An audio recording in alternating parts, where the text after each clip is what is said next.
town gate, a widow was there gathering sticks. He called her. Now, see, it happened exactly each and every time as the Lord said. This is a trust builder.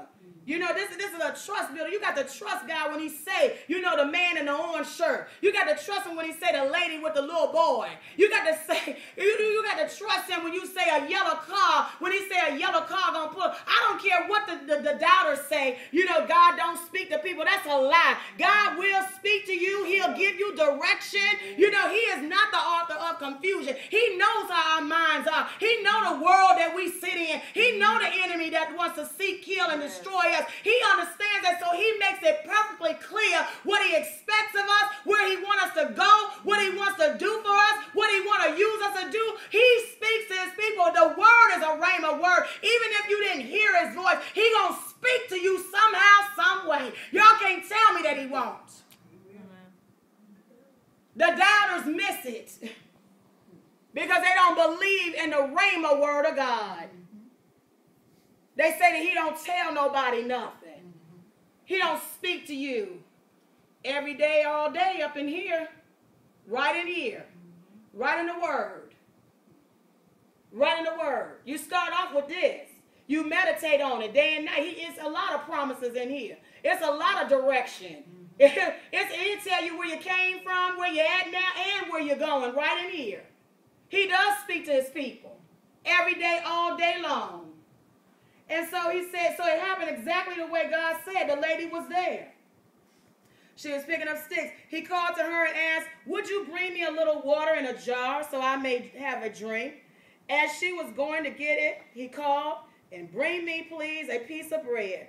As surely as the Lord your God lives, she replied, I don't have any bread, only a handful of flour in a jar and a little oil in a jug. I'm gathering a few sticks to take home and make a meal for myself and my son that we may eat it and die. Elijah said to her, don't be afraid. Go home and do as you have said. But first make me a small cake of bread for me from what you have and bring it to me. And then make something for yourself and your son. This is a great sacrifice. This is somebody that would have had to believe in the word of God. They would have had to have believed in the word of God and what he was saying. They would have had to believe actually in what God was saying. They would have had, I mean, you know, for somebody to give up their last,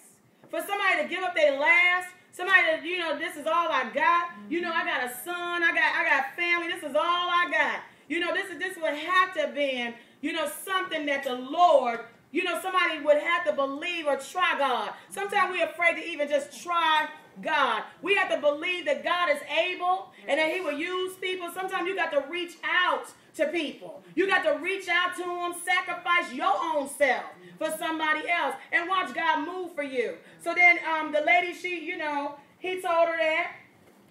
And so she said, for this is what the Lord, the God of Israel, says. The jar of flour will not be used up. This is what Elijah tells her. You know, if you do this thing, I'm going to tell you what God is saying. He says that the jar of flour will not be used up and the jug of oil will not run dry until the day the Lord gives rain on the land. She went away and did as Elijah had told her. So there was food every day for Elijah and for the woman and her family. I mean, God increased that thing. Not only did you know, did the prophet tell the truth. See, come on now.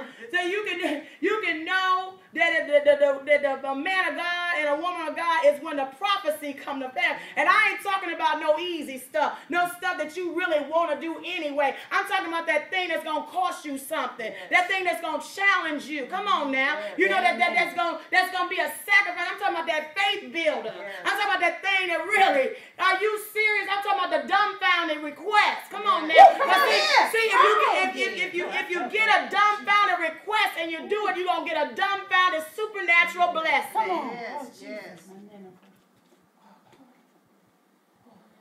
And so for that, not only did Elijah eat plenty, but also the woman and her child, it never ended for them. It increased even